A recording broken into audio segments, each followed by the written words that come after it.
他第一次站街揽客，热心同事帮他把手臂抬高，又掀起裙摆，然后调整指尖轻轻一翘，勾向路人。只有更妖娆，他才能竞争过隔壁家的姑娘。而如此青涩的揽客动作，自然吸引到熟客的目光。就这样，女孩接到了人生中的第一位客户。而站街3分钟就开张的甘家还是头一位。可到晚上，老鸨带着丰厚的小费给他时，甘家却当着他的面直接点燃了钞票。而这把火不仅烧掉了曾经的纯洁少女，还意外筑起了印度红灯区黑道女王的杀伐之路。从一个被89块钱卖掉的青楼女，逐渐成为了掌控整个红灯区的皇，还坐上了印度区长的位置，成为了第一个将红灯区做到合法性的女政客。而更传奇的是，这个故事由孟买女皇的真实经历改编，直到今天，她的照片仍被当地女性供奉。甘家出生在一个富饶的律师家族，是印度少数受过教育的女孩，而沦落风尘，只因她爱上了一个男人。她是甘家爸爸的员工，当得知小姐的梦想是万人追捧的女明星时，她便哄骗甘家离家追梦，还承诺会帮他介绍资源。可当甘家千里迢迢来到这里后，等待他的却是2个凶神恶煞的壮汉。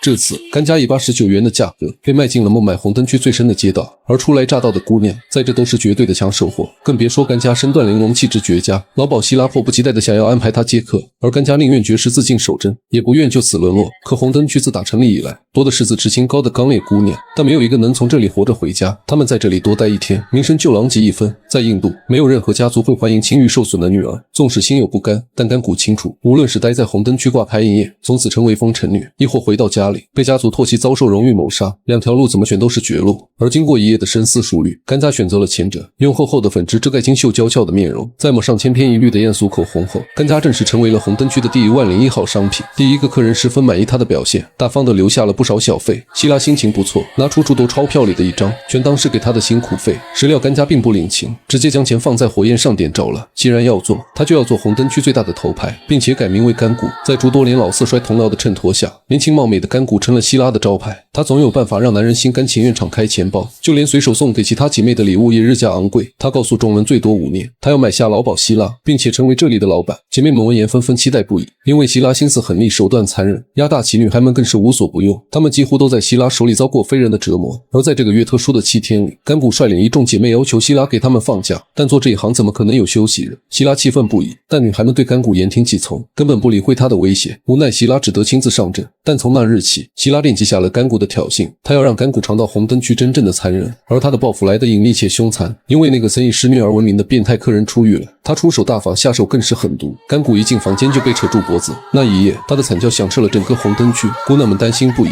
希拉却挡在门口不让任何人打扰。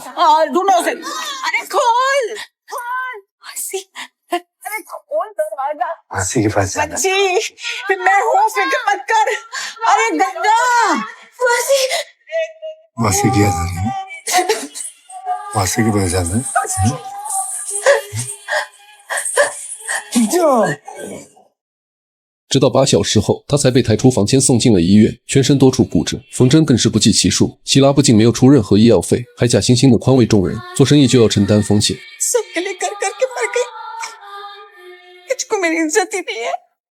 他以为遭此一难，甘谷能收敛脾气乖乖赚钱，却不知甘谷的报复也奏响了序章。他斗方打听后，终于找到了当地最有势力的黑帮老大रहीम भाई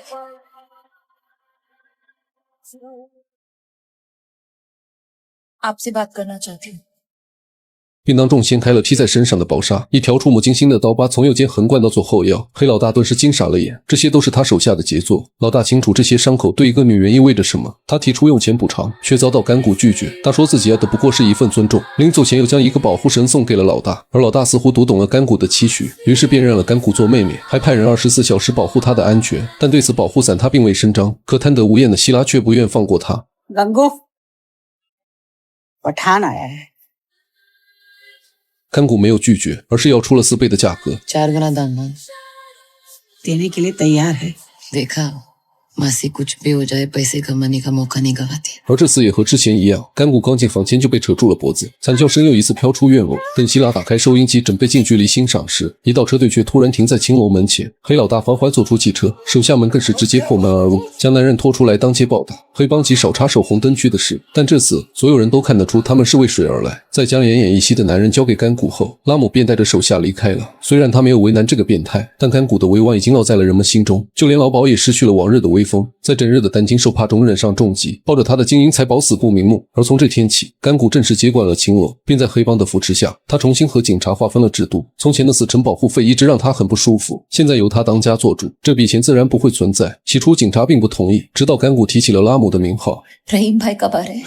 अरे उनको क्यों तकलीफ दे रहे हो मैं हूं ना आप धीरज रखिए这招扯虎皮果然管用，姐妹们更是把她奉为了新的夫人，将象征着权力的白色纱丽献给了年轻的女孩甘谷，并亲切地称她为甘古拜，因为在印度女性眼中，名字后面加拜是对神的尊称。至此，甘古拜几乎垄断了整个红灯区的生意，不仅赶走了为非作歹的执法警察，又帮姑娘们制定了合理的休假时间，甚至就连劳保们都有了明确的分红制度。渐渐的，甘古拜成了红灯区说一不二的领袖，整个区域的男女老少都对他毕恭毕敬，并且他还和其他劳保都不一样，如果有绝食闹着回家的姑娘，他从不强求，会严明其中立，还让女孩自己选择，自愿留在这里挣钱，还是回到那个可能被再次卖掉的家庭。而大部分女孩都会选择回家，但甘谷也会花钱帮对方赎身，还会给她一大笔路费。 पूरे 1000 दिए इसके तो कल घर आके 10,000 रुपए लेके जाना।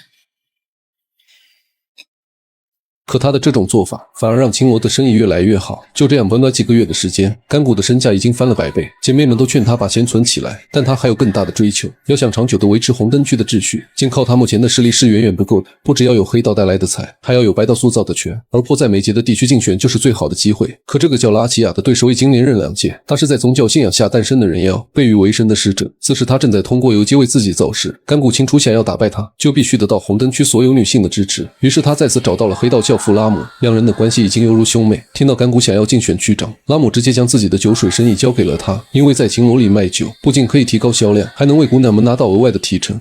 आज से तू हमारी बिजनेस पार्टनर कमाटीपुरा की शराब की बिक्री में 20% तेरा।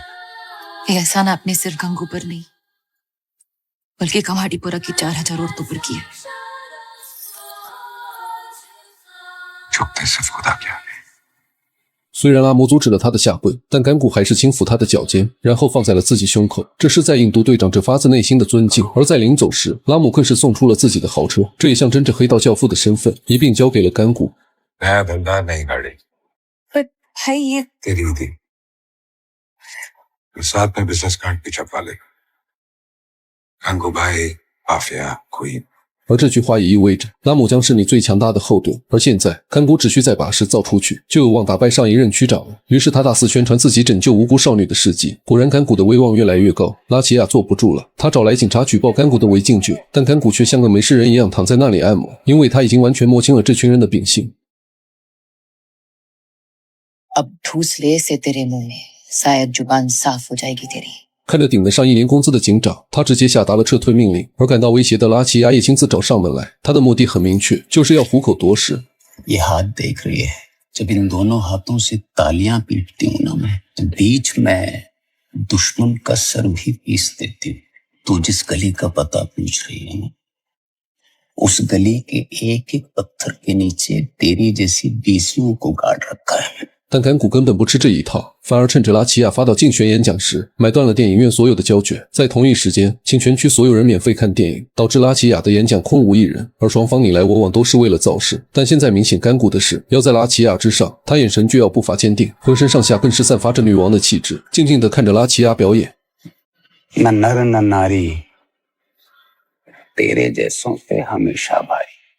但甘谷也明白，要想彻底打败拉齐亚，他必须办成一件大事。 而碰巧这天，他在天台上发现一个被锁起来的女孩，这是他手下一位站街女的女儿。每次在母亲节课时，她便会被锁在天台的铁笼里。而今年她已经15岁了，一旦被这些男人发现，她的结局将会和母亲一样。 शादी की उम्र होगी इसकी या तो इसकी शादी करूंगी या मार डालूंगी खोटे पे नहीं बिठाऊंगी इसको तो अब क्या तू कमाटीपुरा में बारात लाएगी यहाँ से डोलियां नहीं उठती कसम 可怎么会有人娶红灯区的姑娘？甘谷拜不服，他突然想到一个人选，那是个贫民窟的小裁缝，虽身在红灯区，但人却意外的单纯，也悄悄爱慕着甘谷拜，只是帮他量个尺寸，都会面红心跳。而当单纯的少年郎遇上历经沧桑的妈妈桑，故事的发展毫无意外，甘谷饱受摧残的心被他所治愈。但现在他却是自己能想到的最佳人选。甘谷没有迟疑，他带着350克黄金和5万卢比来到裁缝家替女孩求情，可男生的家人还是犹豫。 बेटा एक कोठे वाली हमारी बहू कैसे बन सकती है वही तो मैं समझा रही हूँ उसे कि एक कोठे वाली इस घर की बहू नहीं बन सकती। हाँ माँ कोठे वाली है लेकिन बेटी नहीं। 说完这句话，甘谷转身就走，但奈何金光闪闪的嫁妆还是让他们接下了这款聘礼。就这样，红灯区有史以来的第一桩婚事杯定下来了。任务完成，甘谷拜走了。可小裁缝却执意追上了车。他们曾是彼此最亲密的存在，但现在为了提高自己的威望，甘谷不得不亲手将情人推开。红灯区成千上万的姐妹都在看着他做表率，他不能错。为了这些找不到出路的女人，他愿意牺牲100个情人。 तो फिर मैं उतरूं? नहीं, तो रुक थोड़ी देर, आगे उतर जा।很快，这场婚礼盛大举行，人人都称颂着甘谷拜的功绩，而甘谷就在楼上看着，目睹他一生的爱情再次终结。随后，他高调地向世人宣告，就算在红灯区长大的孩子，也能拥有正常的生活。这个案例极大鼓舞了成千上万的姐妹，他的威望也达到了空前绝后的高涨。不久之后，他果然顺利当选本地区长，但这并不意味着胜利，因为世俗偏见带来的不公，仍然影响着红灯区的未来。开发商看中了他们的地皮，想方设法要赶走众人。在学校上学的孩子们也不得安生，他们被老师歧视，被同学霸凌，日子过得苦不堪言。桩桩件件的阴谋和算计，让甘谷明白不破不立的道理。他主动喊来记者，让他为自己和孩子们拍照报道，要让全世界听到红灯区的声音。在记者的建议和帮助下，他又去参加了妇女赋权大会。看着满地动全在我的男人，甘谷拜说起了自己的遭遇和红灯区的改变。他控诉着社会各界的不公，强烈要求让他们的孩子也能有同等的受教育权。而甘谷富有感染力的演讲又一次获得了成功。政客看中了甘谷拜的影响力，许诺只要他将选票投给自己，就帮红灯区赶走恼人的开发商，并将他引荐给总理尼赫鲁。甘谷拜的诉求终于得到了理想化的解决方案。他向总理描述了印度男性市场的庞大，他若强行关停，不光会让民众有逆反心理，还会让成千上万的女性没有安身之所。与其在灰色地带游走，不如让工作合法化，保障无数风尘女的基本权益。总理深受触动，他答应甘谷会成立专门的委员会探讨这一问题。再度回到红灯区，甘谷拜受到了前所未有的欢迎。在人们自发的赞美和称颂中，他站在花车上，巡视着红灯区的居民和每一寸土地。这一刻，所有的荣耀和欢呼只属于他。或许历史不会记录甘谷拜，但是甘谷拜用自己的方式让世人记住了他。60年来，他的名字和画像一直在街头巷尾被人膜拜称颂。甘谷拜不是传奇故事里的虚构救赎，而是印度历史上真实存在的一位女性活动家。至此，全篇结束，再细致的解说也无法比拟原著。我是小无聊电影，期待与你的每一次相遇。